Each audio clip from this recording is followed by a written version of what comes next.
살아계신 하나님의 말씀의 능력과 은혜가 또 고난주간 또 주의 십자가를 바라며 자기 십자가를 짊어지고 살아가는 저와 여러분에게 가득하기를 좋으신 예수님의 이름으로 간절히 축원드립니다. 종료주일을 지나고 월요일 예수께서 성전에 들어가 장사한 이들의 상전을 다 둘러 엎으시지요. 그게 월요일날 있으셨던 주님의 행적입니다. 성전 만민이 기도하는 집이기에 그 가운데 자신의 생각, 자신의 의, 하나님을 온전히 바라보지 못했던 자리들을 주님께서 깨끗하게 하시지요. 그리고 화요일은 주님께서 그런 자들에게 말씀을 선포하십니다. 그들이 가지고 있었던 세금에 관한 문제, 부활에 대한 관념, 이런 것들을 주께서 다시 한번 말씀하시며 그들의 성전을 깨끗하게 하시기 위한 사역들을 진행하시죠. 어제와 오늘을 지나가며 고난주간 우리가 말씀 앞에 우리의 심령을 다시 한번 새롭게 하는 은혜가 있어야 합니다. 당연한 것이 아니라고 하는 입술의 고백만으로 살아갈 것이 아니라 진짜 우리의 삶에 당연한 것 하나 없음을 우리가 말씀과 기도 가운데 깨달을 수 있어야 해요. 그래서 고난주간은 내가 당연하게 행했던 모든 일들을 새롭게 들여다보는 시간이 될 수 있어야 돼요. 자는 것도 일어나는 것도 물 마시고 숨 쉬고 걸어다니고 예배하고 우리가 일상생활에 누리는 모든 것들이 무엇 때문에 가능한 일인가? 때로는 아프고 힘들고 어려움도 있지만 이런 삶을 이기게 하신 이유가 무엇인지를 우리가 말씀 가운데 깊이 또 상고하는 기간이 고난주간입니다. 어제 오늘 또 이번 한 주간 진행되는 고난주간을 통해 우리의 삶이 다시 한번 주 앞에 새롭게 되는 은혜 꼭 있게 되기를 좋으신 예수님의 이름으로 간절히 축원드립니다. 오늘 본문에 보면 베드로가 3번 주님께서 말씀하셨던 대로 닭이 울기 전 3번 자신을 부인할 것이라고 하는 하나님의 말씀, 예수님의 말씀이 이루어지는 장면을 보여주고 있습니다. 하지만 이때까지만 해도 베드로는 장담하고 있었습니다. 다른 제자들은 다 예수를 버리고 도망갈지언정 나는 절대로 예수를 버리는 일이 없다. 나는 절대로 믿음 부인하는 일은 없다. 나는 절대로 내 십자가를 짊어지는 이 삶을 포기하지 않는다.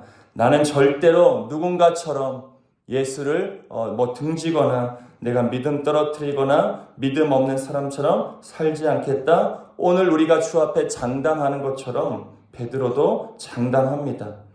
예수님이 대제사장들에 의하여 끌려가지요. 그래서 그들의 성전 뜰에서 그들에게 신문, 아직 빌라도의 재판이 이루어지지 않습니다. 하지만 이미 사람들에 의해서 예수의 재판은 시작되지요. 너가 유대인의 왕이냐? 갖은 조롱이 이루어집니다. 사람들이 침묵하는 예수를 향하여 갖은 비난을 쏟아내며 침을 뱉고 그를 때리고 저주하는 일들이 이루어지지요.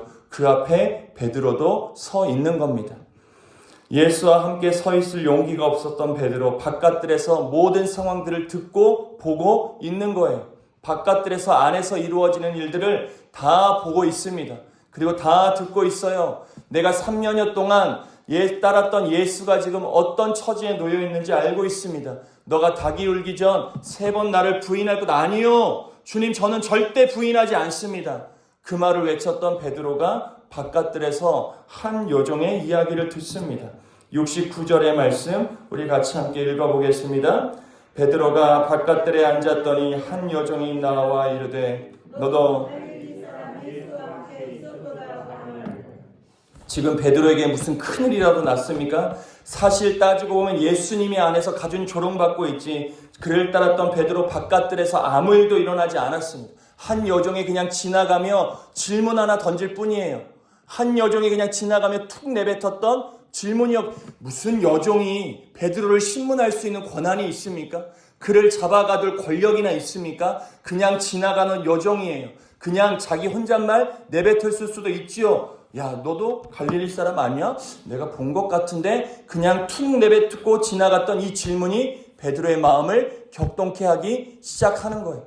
사랑하는 여러분, 우리의 신앙이 이와 같을 수 있습니다. 늘 말씀드리죠. 우리의 신앙이 대단한 고난 앞에 무너질 것 같지만 그렇지 않아요. 엄청난 질병 앞에 무너질 것 같지만 우리의 믿음이 결코 그렇게 쉽게 무너지지 않습니다. 어떻게 살 수 있어요? 저희를 겪고 어떻게 삽니까? 저 아픔 가운데 어떻게 살아요? 그런데 신앙인들을 보면 그 어려운 고난과 역경을 견뎌내시더라는 거예요. 근데 자그마한 질문 하나와 말 한마디에는 신앙이 톡 떨어지는 경우가 있어요. 감당할 수 없는 고난은 그렇게 잘 감당하시는데 작은 말 한마디, 누군가의 표정 하나, 누군가의 그냥 약간의 그런 어떤 다툼 하나를 견디지 못하고 신앙이 와르르 무너지는 경우가 있습니다. 지금도 베드로 바깥들에 앉아 있는데 지나가던 한 여종의 물음 앞에 무너지지요. 어떻게 무너집니까? 70절이에요. 우리 70절 말씀 보겠습니다. 베드로가 모든 사람 앞에 부인하여 이르되 나는 내가 무슨 말을 하는지 알지 못하겠노라. 그냥 지나가면서 속삭였던 그 한마디가 베드로의 귀한 마음에 크게 들립니다. 그리고 그를 향하여 즉각적으로 반응해요. 그 가진 고난 앞에서도 잘 견뎌냈던 베드로, 풍파 속에서도 주를 바라보며 믿음을 잘 그래도 견지했던 베드로가 작은 물음 앞에 바로 반응하죠. 뭐라고요? 부인해요. 사랑하는 여러분, 이때가 되게 중요한 때입니다. 이때 베드로가 굉장히 중요한 때예요. 이때 예수를 부인하기 시작하니 두 번, 세 번 어떻게 합니까? 72절에 보면 그냥 부인이 아니에요. 72절에 보면 맹세하고 부인합니다. 그냥 부인이 아니에요. 처음에는 그냥 나 몰라. 그냥 부인했지만 두 번째는 맹세해요. 내가 하나님 앞에 내 목숨 걸고 맹세하는데 난 예수 몰라. 그 다음에 어떻게 됩니까? 예수를 저주해요. 그 다음에 그냥 부인이 아니에요. 저주해요. 이게 연약한 우리가 죄를 지어 살아가는 방식. 죄는 반드시 우리가 죄를 왜 거부해야 됩니까? 자그마한 죄에도 우리가 왜 타협하면 안 되느냐? 우리 연약한 인생은 그 죄와 작은 죄와 한번 타협하면 그 다음 당연한 게 돼버립니다. 당연해요. 처음에 괜찮겠지. 이 정도 주님이 한번 눈 감아주시겠지. 스스로 타협하며 아무것도 아닌 일처럼 지나갑니다. 나만 그러겠어? 신앙을 이럴 땐 남하고 비교해. 나만 그러는 거 아닌데. 그러면서 자그마한 죄와 타협하기 시작해요. 그 다음부터는 당연해요. 그러니 죄는 점점 커지지요. 죄를 민감하게 다루어내지 않으면 우리는 반드시 자그마한 죄가 엄청난 태산과 같은 죄로 내 의지와 상관없습니다. 우리가 그렇게 연약해요. 베드로가 그렇게 하고 싶었겠습니까? 처음에는 그냥 부인했어요.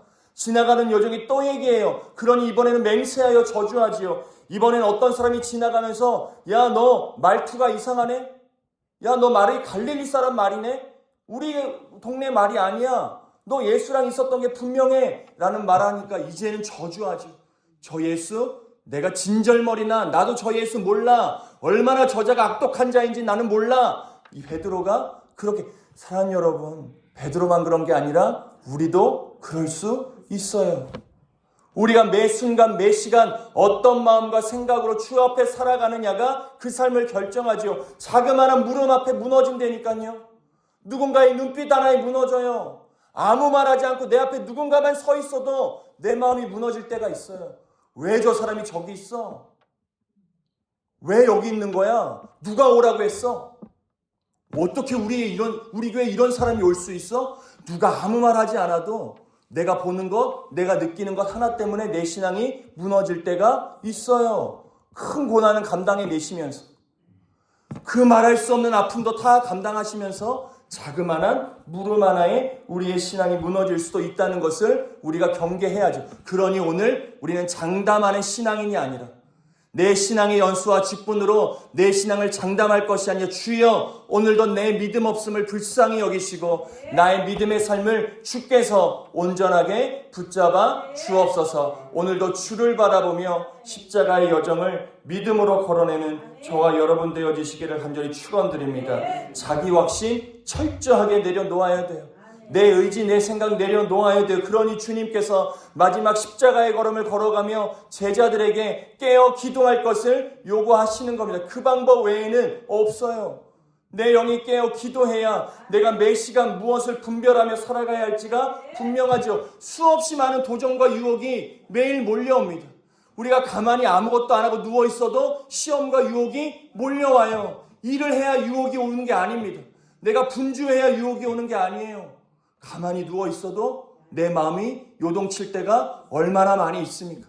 아무런 일하지 않고 세상 편할 것 같이 있으면서도 그 삶에는 유혹과 도전이 몰려올 수밖에 없어요. 그러니 우리는 자기 장담, 자기 확신이 아니라 늘 깨어 주 앞에 기도하는 삶을 살아야죠. 그런데 베드로가 어떻게 합니까? 첫 번째 부인하고 그가 하는 방법이 무엇이냐? 71절이에요. 71절의 말씀을 같이 한번 읽어보겠습니다. 앞문까지 나아가니 다른 여종이 그를 보고 거기 있는 사람들에게 말하되 이 사람은 나사렛 예수와 자 부인했어요. 부인하고 나서 베드로가 사실 이 지점에서 주님께서 닭 울기 전에 나한테 부인한다 말씀하셨던 그 말씀이 생각났으면 참 은혜였을 텐데 그렇게 부인하고 나니 베드로가 그 삶을 해결해야 되니 어떤 방법을 취하냐? 71절 읽었던 말씀 보니까 앞문까지 나아갔다. 뭔 말이에요? 69절에는 어디 있었어요? 바깥들에 있었어요. 근데 71절에 보니 어때요? 바깥 앞문까지 자리를 옮겨요. 이게 우리가 정말 쉽게 하는 방법입니다. 우리가 여기서 불편하면 어디로 가요? 절로 가요. 맞죠? 우리의 방법이에요. 여기서 불편하면 여기를 떠나는 게 우리에게 내 입장에선 굉장히 어려운 선택일 수 있죠. 내가 이 사람이 불편하니까 이 사람을 떠나는 게 어쩌면 우리에게는 굉장히 어려운 선택인데 오늘 베드로와 같은 선택이에요. 여기가 힘들면 절로 갑니다. 이 교회에서 힘들면 어디 가요? 저 교회 가요. 저 교회에서 힘들면 저쪽 교회 가요. 이 사람이 힘들면 피합니다. 우리의 하는 방법이 이게 쉽다는 말씀이 아닌데 오늘 베드로와 같이 바깥들에서 여종을 만나 부인하는 일이 있다. 거기서 부인했어요. 베드로도 찔렸겠죠. 예수를 모른다 이야기하는 게 자기 스스로에게 찔리는 일이에요. 불편한 일입니다. 이걸 어떻게든 기도하며 말씀을 생각나게 해서 주님께 돌이키는 삶을 살아내야 되는데 베드로 앞문까지 나아가는 자리 옮김의 선택을 합니다. 우리가 불편하면 자리를 옮기고 내가 이 사람이 불편하면 보지 않아요. 쌩해요.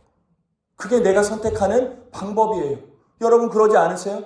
지난주에 누구랑 불편하셨으면 이번 주 인사하셨어요? 지난주 누구랑 불편하셨을 거 아니에요? 이번 주 인사하셨어요? 안 해요. 그냥 지나가요. 없는 사람 취급합니다. 그렇게 해결될 거라 생각해요. 근데 해결 안 되죠. 그렇게 옮긴 자리에 어떡합니까? 또 다른 여종이 또 옵니다. 그리고 베드로의 마음을 또 경동케 해요. 그러자 72절 또 맹세하고 부인하는 베드로의 모습을 볼 수 있지요. 그 문제가 끊어지지 않아. 내가 착각하는 거예요. 내가 쌩하고 내가 말 걸지 않고 내가 외면한다고 해결되었다 나 스스로 생각하는 착각일 뿐이에요. 하나도 해결되지 않아요.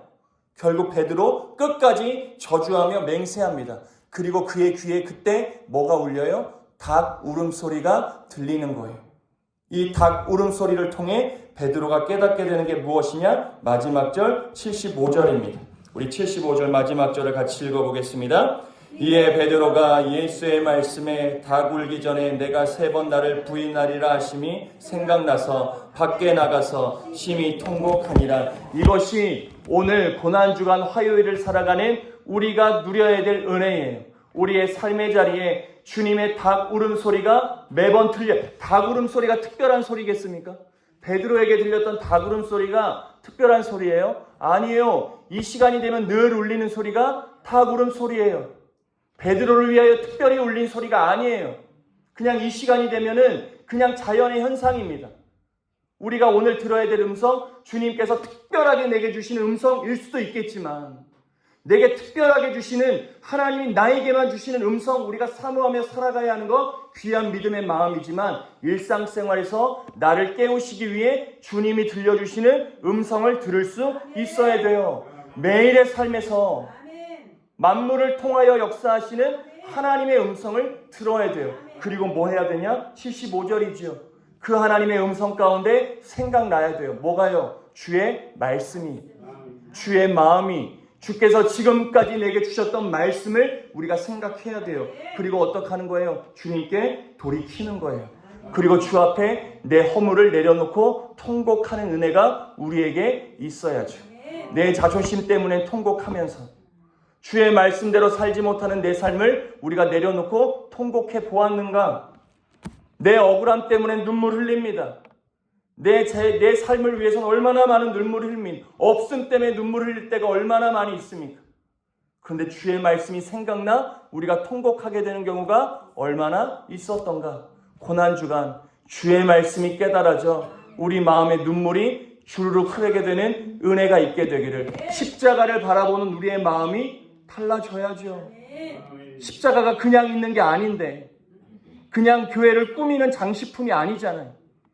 그냥 여기는 예배당이다 알려주기 위해 십자가가 달려있는 게 아니라, 나를 구원하는 십자가를 바라볼 때도 우리가 감격의 눈물을 흘릴 수 있을 정도로 주의 마음이 깨달아질 수 있어야죠.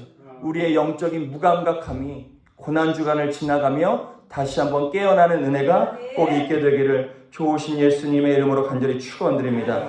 닭 소리가 베드로를 변화시켰던 것이 아니라 닭 우는 소리를 통하여 베드로가 드디어 생각난 거예요. 주께서 내게 하신 말씀이 그때 드디어 생각나게 되고, 그렇게 밖으로 뛰어나가 베드로가 심히 통곡하지요. 그리고 그때로부터 베드로는 자신이 장담하며 살았던 그 믿음 없음의 연약함을 주 앞에 다 내려놓으며 주님의 십자가의 길을 따라가기로 결단합니다. 그러니 그 전승에 따르면 예수와 같이 십자가에 똑바로 매달려 죽을 수가 없어서 베드로는 어떻게 죽었다고 합니까? 거꾸로 매달아 죽었다고 하는 전승이 있을 정도로 베드로는 이때로부터 다른 삶을 결단하여 살아갑니다. 오늘 우리가 우리의 삶의 자리에서 닭이 울더라 하나님이 주시는 경고의 음성, 주의 말씀을 통하여 주의 말씀이 깨달아지고 그 말씀 앞에 우리의 영혼과 삶이 다시 한번 통곡하게 되는 귀한 은혜가 꼭 있게 되기를 좋으신 예수님의 이름으로 간절히 축원드립니다. 작은 것에도 타협하지 마세요.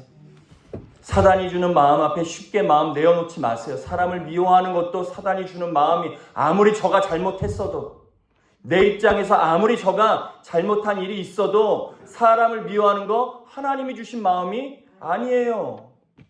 그 행위 자체는 무언가 질책받을 수 있는 일일 수도 있겠지만, 그렇다고 내가 사람을 미워하고 정죄하고 내 스스로 쌩하고 이거 사단이 주는 마음일 수 있어요. 작은 것 하나에도 쉽게 넘어가지 마세요. 그 앞에 깨어 기도하며 주께서 묵묵히 침묵으로 모든 걸 짊어지고 십자가의 길을 걸어가셨듯 내게 주신 내 삶의 십자가도 그런 마음으로 우리가 감당하며 갈 수 있어야 한다. 매 순간 기도함으로 깨어 주를 부인하는 삶이 아니라 기꺼이 주님과 함께 침묵으로 내 십자가를 짊어지는 삶, 매일같이 주시는 닭 울음소리의 말씀을 통해 우리가 말씀을 생각나고 또 우리가 말씀 앞에 심히 통곡하며 내게 맡겨주신 귀한 사명을 온전히 이루어내는 복된 한 날을 꼭 살아내시기를 좋으신 예수님의 이름으로 간절히 축원드립니다.